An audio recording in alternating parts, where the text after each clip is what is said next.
4 PM news network में दोस्तों आपका स्वागत है। मैं हूं आपके साथ राशिद ज़हीर। 3 डर ऐसे रहे कि पहले चुनाव के अंदर पता चल गया, हिंदुत्व का डर निकल गया। पहले चरण में 102 सीटों पर चुनाव हुए दोस्तों, आपने देखा लोगों का कहना बड़ा फीका चुनाव है। संविधान को ख़त्म करने की बात भारतीय जनता पार्टी और मोदी जी की सरकार को ख़त्म करने के लिए काफ़ी है। देश के अंदर 20% के करीब दलित मतदाता हैं, SC ST लगभग 20% मुस्लिम हैं। ये जो वोट है ये तो ऑलरेडी अलग ही था, बार बार दलित मतदाताओं को अपनी तरफ खींचने की कोशिश थी। लेकिन जब संविधान को ख़त्म करने की बातें इनके नेताओं के मुंह से निकली तो दलितों में और SC ST में एक ऐसा डर पैदा हो गया कि ये संविधान ख़त्म कर देंगे। मोदी जी आए और आकर कहा कि संविधान ख़त्म नहीं होगा, लेकिन अब क्या हो, जब वो कहते हैं ना चिड़िया चुग गई खेत। एक ज़माने में कांग्रेस के एक नेता थे अय्यर साहब, उन्होंने एक बात कह दी थी मोदी जी के बारे में, देश ने सज़ा दी। लेकिन अब चूँकि साउथ के नेताओं ने भी, मेरठ के श्री राम जो रोल करने वाले अरुण गोविल भी और कई सारे नेता, वो फैज़ाबाद अयोध्या के जो नेता हैं वो भी, कई लोगों ने कहा कि 400 सीटें अगर आ जाएंगी तो हम संविधान को ख़त्म कर देंगे, चेंजेस ले आएंगे। इस बात का डर दलितों में और ख़ास करके OBC में इतना ज़बरदस्त आया दोस्तों कि 102 सीटों पर साफ नज़र आया कि वोटिंग परसेंटेज कम होता चला गया और विपक्ष के पक्ष में वोटिंग परसेंटेज ज़्यादा हो रहा है। और दूसरा डर क्या था दोस्तों, वो भी मैं आपको बता देता हूँ। आपको याद है मैंने आपको बताया था कि अपर जो समाज है इसमें ठाकुर क्षत्रिय यानी कि पंडित बनिया, ये इस तरह के समाज हैं जो भारतीय जनता पार्टी को पिछले 30-35 साल से सींचने का काम कर रहे हैं। पूरे देश में क्षत्रिय कितने हैं? हुकम सिंह पैनल बना था, उसमें बताया गया था कि 7 से 8% देश के अंदर ठाकुर वोट है, क्षत्रिय वोट है। इस क्षत्रिय वोट ने गुजरात के अंदर एक साहब ने कुछ बात कह दी, आपको याद है, वही भारतीय जनता पार्टी के नेता हैं। अमित शाह ने भी उसको दूर करने की कोशिश की, लेकिन निकल गया तीर, पगड़ी उछाल दी गई। और पश्चिमी उत्तर प्रदेश के अंदर पंचायतों का जो दौर शुरू हुआ तो एक डर ये हुआ कि इस इलेक्शन के बाद अगर मोदी जी फुल सत्ता में आ जाते हैं तो अगला नंबर योगी जी का होगा। ये कई महीने से बात चल रही थी।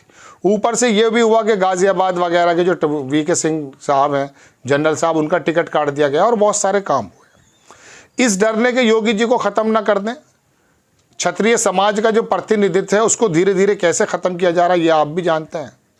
इस डर ने, एक डर संविधान ख़त्म होने का, दलित पीछे हटा, OBC अति पिछड़ा पीछे हटा, और योगी जी को साइडलाइन करने का डर क्षत्रियों के अंदर भी आया कि एक हमारा मुख्यमंत्री जो प्रधानमंत्री के बाद सबसे ज़्यादा मकबूल है, स्टार कैंपेनर के रूप में योगी जी को पूरे देश में बुलाया जाता था। ये बात दीगर है कि उनकी राजनीति से कुछ लोग एग्री ना करते हों, उनकी बुलडोज़र की राजनीति की बाकायदा भर्त्सना भी की जाती है, लेकिन उसके बावजूद भी लॉ एंड ऑर्डर के बारे में क्षत्रिय समाज का कैसा चेहरा जो योगी है, वो जब बैठा जाकर के उत्तर प्रदेश के सर्वोच्च पद पर, तो उससे उम्मीद लगी कि शायद राम राज्य आ जाएगा। बहरहाल ठाकुर समाज तो अपने आप को गौरवान्वित महसूस कर ही रहा था, लेकिन पंडित और ठाकुरों की जो लड़ाई पूर्वोत्तर में है, पूरब में है, वो भी दुनिया जानती है। ये जो लड़ रहे हैं पीलीभीत से जितिन प्रसाद, इनके फादर जितेंद्र प्रसाद, इन्होंने अभी क्या काम किया कि पंडितों का वो भी बना लिया था। उसमें इन्होंने खूब, जब ये भारतीय जनता पार्टी में नहीं आए थे तो उस वक्त इन्होंने गिनाया कि कितने पंडितों को मार चुकी है सरकार, ऐसा बाकायदा आया है। पिछले कार्यकाल में कहा कि 3.5 साल में 550 पंडितों को जो है ठिकाने लगा दिया गया है।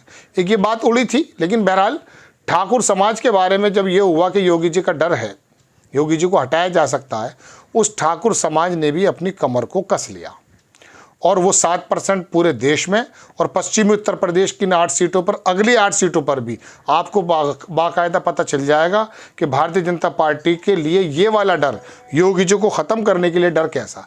अब आ जाती है मुसलमानों का डर। ये 3 डर मैंने लिखे दर्शकों। इसके अलावा अग्निवीर, पहलवान और रोज़गार, ये तमाम चीज़ें तो मुद्दे हैं, लेकिन ये मुद्दे तो पहले भी थे। लेकिन ये मुसलमानों का डर जो दीवार से लगा हुआ और बड़ी अच्छी तादाद में, और वो एक तरफ चल रहा है। अब की बार वो बट नहीं रहा है पूरे देश में, या तो कांग्रेस पर है या इंडिया गठबंधन पर है। उसकी वजह यह है कि उनको मालूम है कि किस प्रकार का हाल बीते कुछ सालों में हुआ है। ये बात अलग है कि इनको दीवार से लगाने का काम होने के बाद कुछ एक वर्ग खुश भी हुआ है, हिंदुत्व को पसंद करने वाला वो वर्ग खुश भी हुआ, लेकिन उसकी तादाद ना के बराबर। CSDS ने कहा कि 2% लोग ऐसे हैं जो हिंदुत्व को पसंद करते हैं, 8% ऐसे लोग हैं जो मंदिर के मुद्दे को मुद्दा मानते हैं। राजस्थान चुनाव जीता गया कन्हैया लाल की वजह से, कन्हैया कुमार जो टेलर का कत्ल कर दिया गया था, पूरे देश ने उसकी भर्त्सना की थी, लेकिन उसके बावजूद वो किसी तरह से कामयाब हो गए थे। मोदी जी जिक्र भी करने लगे थे। तो दोस्तों बात यह है कि ये 3 डर जो हैं भारतीय जनता पार्टी के उस एजेंडे के अंदर से हवा निकालने का काम कर रहे हैं, जो एक ज़माने से लगातार इसी बिहाफ पर वो हंडिया चढ़ी थी कि हिंदुत्व पर, किसी एक वर्ग के परसिक्यूशन पर, बदमाशी पर। और बल्कि योगी आदित्यनाथ तो तमाम चुनाव में 2 ही बातें कहते हैं, मैं देख रहा हूँ उनको। वो कहते हैं जो बिजनेसमैन है उसको आसान कर दिया हमने, गुंडागर्दी ख़त्म हो गई, बिजनेसमैन बेटी। आप बताइए 2017 से 2022 के बीच में रूबिका लियाकत अपने एक टीवी प्रोग्राम में पहले कह रही थी कि NCRB के डाटे के मुताबिक महिलाओं का ज़्यादा परसिक्यूशन हुआ है, ज़्यादा उत्पीड़न हुआ है। अब आप कह रहे हैं बेटी, वो आपको बता दिया ना कि कहीं कोई केस हो जाता था। आपने योगी आदित्यनाथ जी ने वो भी निकाला था, वो क्या कहते हैं, रोमियो स्क्वाड कहाँ है पता नहीं। मतलब हिंदू वर्ग की बेटी के ऊपर एक ऐसा वो लगाया गया कि कोई लड़का आएगा मोटरसाइकिल पर, उसको बातों में बहला लेगा। अरे ऐसे तो भाई नोएडा और दिल्ली में जाकर देखो ना, लिविंग रिलेशनशिप में रह रही हैं वो बच्चियाँ, अपने माँ बाप के विश्वास का रात दिन कत्ल करती हैं वो, उसको बताओ जा कर के। लेकिन वो बात नहीं की जाएगी। लेकिन बात ये ज़रूर की जाएगी, कल ही किसी एक जगह मुस्लिम लड़के ने किसी लड़की के चाकू मार दिया। आप देखिए जाकर, भारतीय जनता पार्टी का जो ट्विटर हैंडल है उसने रंग कर रख दिया है, अमित मालवीय पूरी फॉर्म में आ गया है। तो ऐसे जब केस हो जाते हैं तो ये जताया जाता कि 20% जो मुस्लिम वर्ग है, विशेष वर्ग है, ये पूरी तरह से इसी काम में मुलव्विस है, जबकि ऐसा नहीं है। सभी तरह हुडलम्स होते हैं, सभी वर्गों के अंदर बदमाश होते हैं।